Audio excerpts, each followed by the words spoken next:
The Collins Dictionary word of the year for 2022 is permacrisis, which is defined as an extended period of instability and insecurity, especially one resulting from a series of catastrophic events.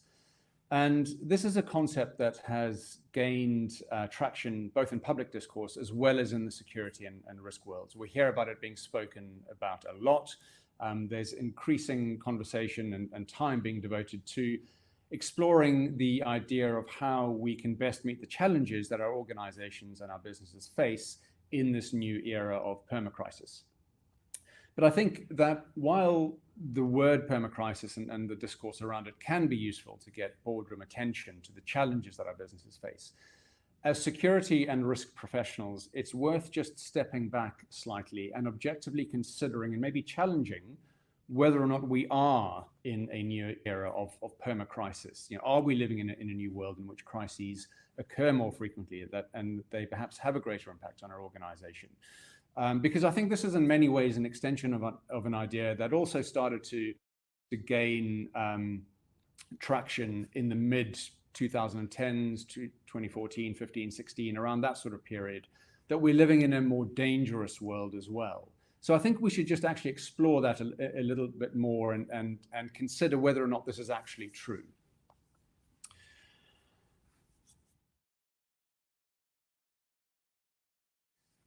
I disagree with the idea that we are living in a more dangerous or crisis-prone world. I mean, on the contrary, I think actually we've always lived in a very volatile world. Things have always caught us unawares and we've had to deal with them. Now, I can see certainly in recent years why this idea has gained traction. When you look at everything that's been going on, we've gone from COVID and all the issues around that directly into the Russian invasion and the war in Ukraine. We've had rising interest rates. We've had rising energy costs in the UK. We've had 2022 as the year of 3 prime ministers. So it's certainly been a fairly tumultuous period over the last few years. But I think we should just be cautious about thinking that this is necessarily anything unique or different or new. Because if we cast our minds back 20 years to 2003, we were in a situation in which the memory of 9/11 was still looming very large in our minds. We were about 18 months into the war in Afghanistan. We were a little over a month into the war in Iraq. SARS was still ongoing.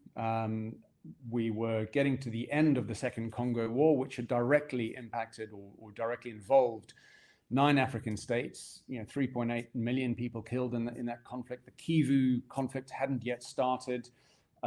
We were still, the end of the Sri Lankan Civil War was still some way off.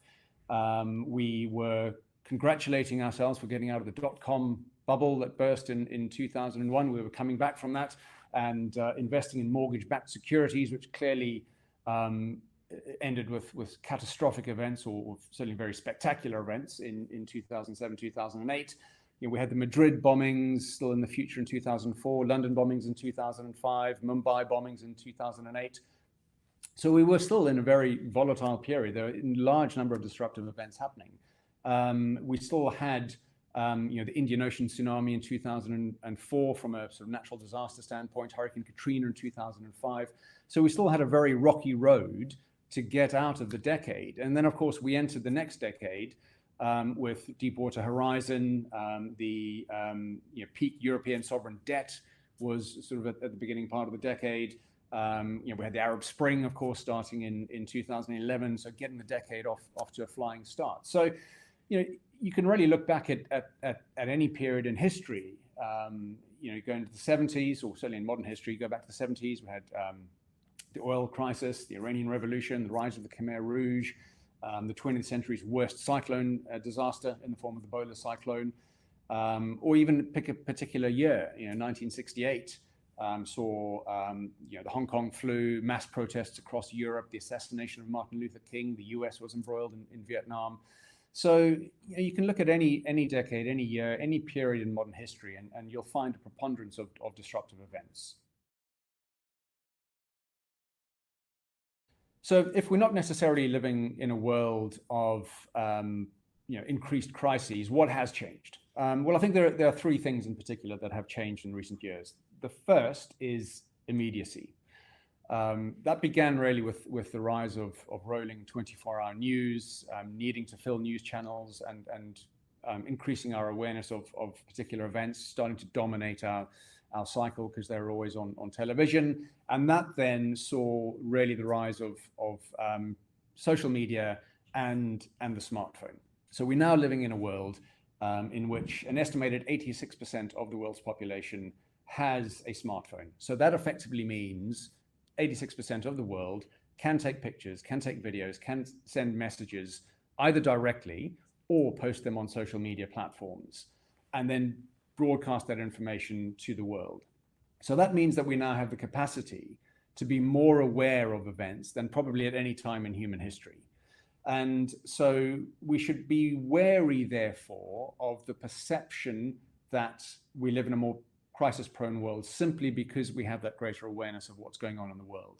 We might have more visibility of disruptive events, certainly than we might have had in previous years or previous generations when you tuned into the 8 o'clock news and you got a snippet of what was going on. We now live in a world in which you can largely choose what you want to see, and you can be made aware of things that are happening anywhere in the world at any time. But just because we're more aware of these things doesn't necessarily mean that the world is more crisis prone, because they're not all crises. There may be disruptive events, but they're not all crises, and they're not all relevant to our organization. So the trick in that is, of course, making sure that you're aware of what events are relevant to you and to your organization, and what the impact or the potential impact may be on your organization. So that's the first thing, immediacy. The second is that we now live in a more interconnected world, and that links to the third, which is impact.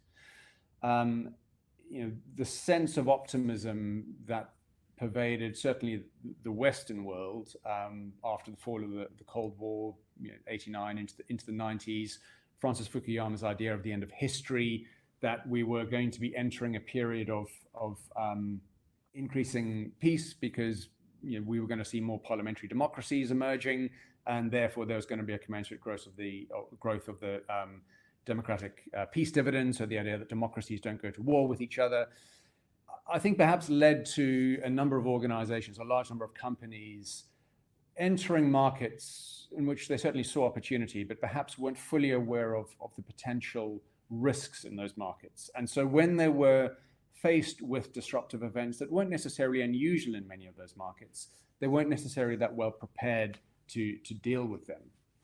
And so one of the other factors in this as well has been the rise of globalization. And there are all sorts of complicated and very interesting ideas in here, and we don't have the time to unpack all of them. So this is admittedly a relatively high level reading of some of these issues.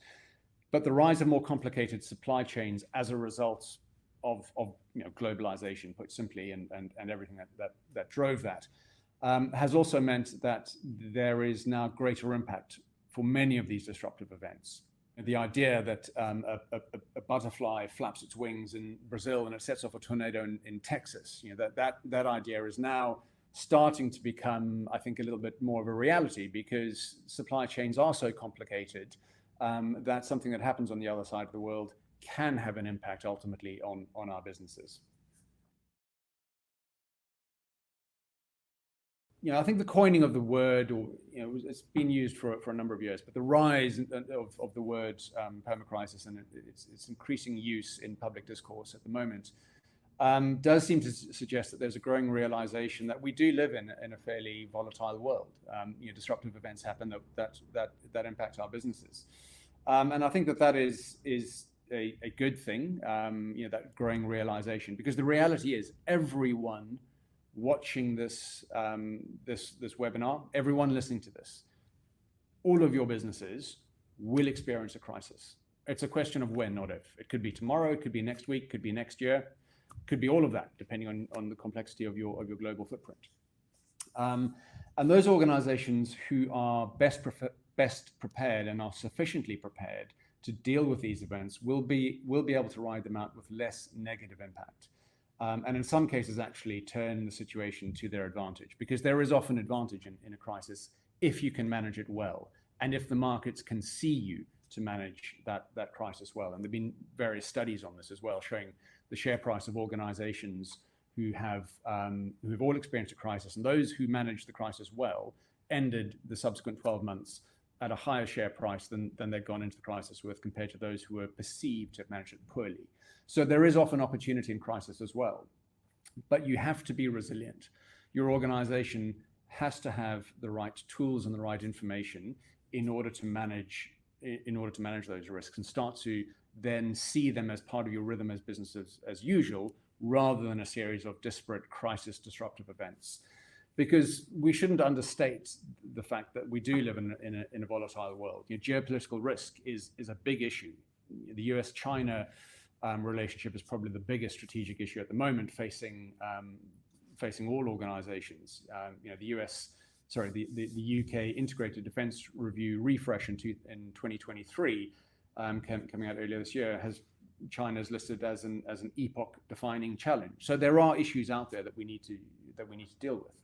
And that links obviously to the supply chain. We touched on that earlier, as multinationals look to move some of their supply chain to perhaps friendlier nations, looking to sort of friend-shore them, to use another term that is increasingly being used. And there's certain challenges that presents organizations as they go through that process.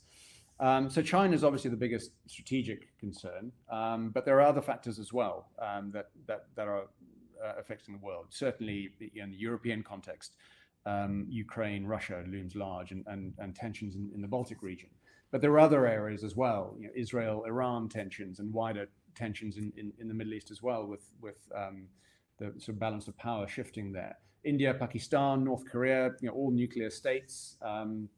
There's ongoing insurgencies, or there are ongoing insurgencies and proxy wars across the Sahel, across other parts of Africa. We've got rising food prices, rising energy prices, and that will lead to increased social disruption, social unrest as well. So we're going to see a continuation of disruption pretty much wherever you're working globally, and that's of course before we start to look at weather events, hurricanes, tornadoes. Those happen. Hurricane season in the Caribbean hitting the eastern seaboard of the US is something that happens every year with varying degrees of severity.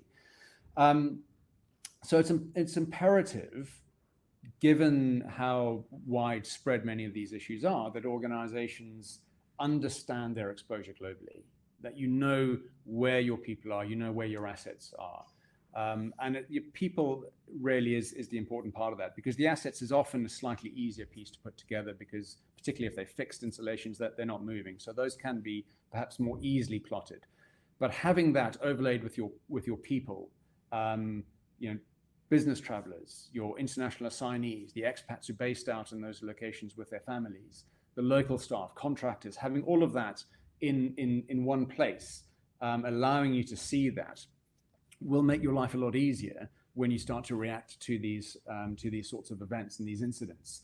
And there's a lot of work to be done, because we're seeing a lot of existing information systems out there. HR systems, for example, have got much of the information that may be required, but they're often not integrated with the tools that are needed to manage a particular incident or crisis in a particular location. So I think that is definitely a key journey for organizations to start to move down as we grapple with the world that we live in.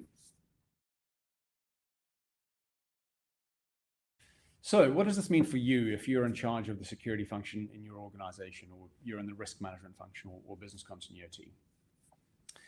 Well, imagine a scenario in which an incident happens and you've got all the information that you need at your fingertips. I spoke earlier about the ability to perhaps integrate HR systems into other parts of the business.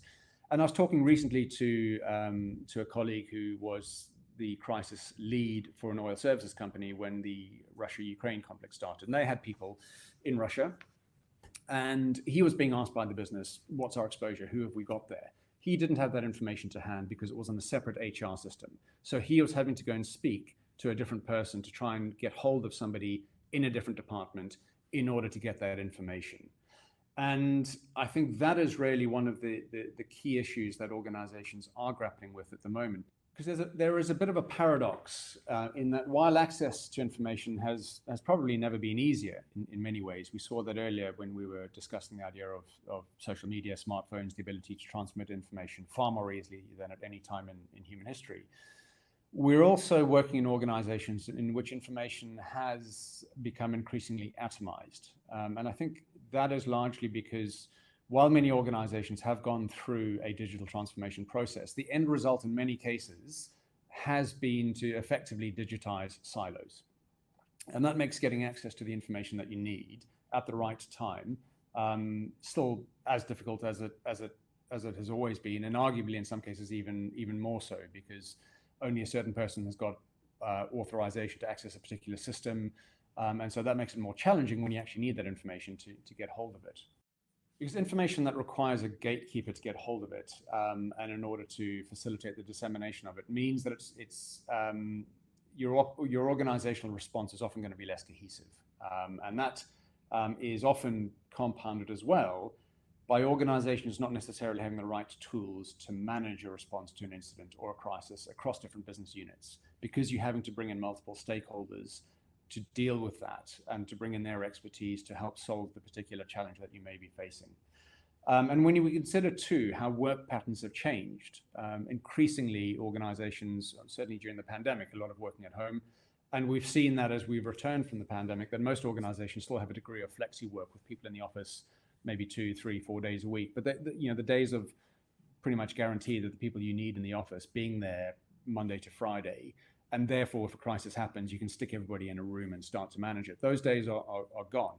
And so organizations need to make sure that we've got the right tools and the right information, and those tools are in the right hands for people to use wherever they happen to be, in order to allow the businesses to deal with crises and start to deal with those as part of their rhythm as business as usual, and effectively become a more resilient organization to deal with those bumps in the road. It's not an issue. We're prepared for it. We've got the right tools. We've got the right information. We've got everything set up so that we can continue our business as part of our normal rhythm, rather than considering them as disparate, discrete crises that suck up a vast amount of management time to deal with them, and therefore slows down your business and makes it less able to take advantage of opportunities in the market that your more nimble and agile competitors may be exploiting.